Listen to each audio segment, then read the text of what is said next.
I'm here at DistribuTech 2019, and I'm with Shay Bahramirad, who's the Vice President of Engineering and Smart Grid for ComEd. And we've just finished our Power Women Networking Breakfast, in which Shay gave some great discussion and context on women in power. Thank you for joining us. Thank you for having me, and I appreciate the conversation. It was a great event. Great. So I understand you have several degrees in electrical engineering. Tell me why you went that route. I do. I grew up, when I was young, my dad got me a telescope, and I grew up watching stars and dreaming that I want to work in a space shuttle.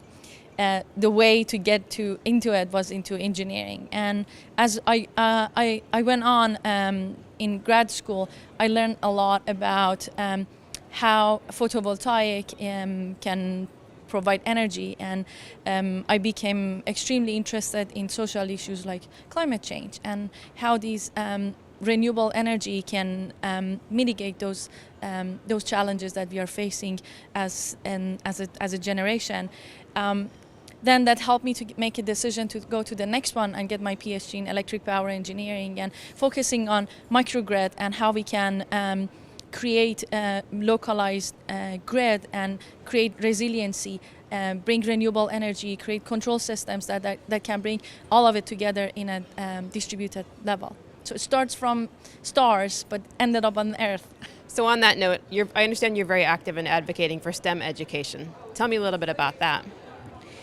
We need a deep commitment to social equity, because that's the only way inclusion is the only way to build grid of the future. And we understand that this is not something that we can do alone at ComEd.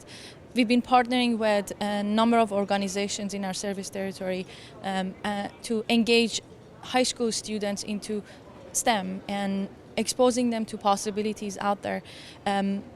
Organizations like HFS Scholar, that they provide scholarships for disadvantaged communities, kids from disadvantaged communities.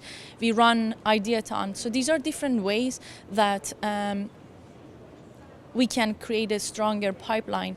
And even those ones that they don't go to STEM, they are exposed and they have an understanding of where this industry is going and why it's important to think about efficiency of the grid and the impact of carbon footprint, the impact of climate change in what they do, electrification. These are all the different components that exposing kids and the next generation is going to help us to build the grid of the future. Your current work focuses on the smart grid. Tell me about what's coming down the pike in that area. We are moving away from installing and deploying technology for reliability purpose. That's what the utilities were 20 years ago. Right now, it's about we are thinking about how connected communities should look like in the future, creating a resilient neighborhoods. And the notion of neighborhood in Chicago is very strong.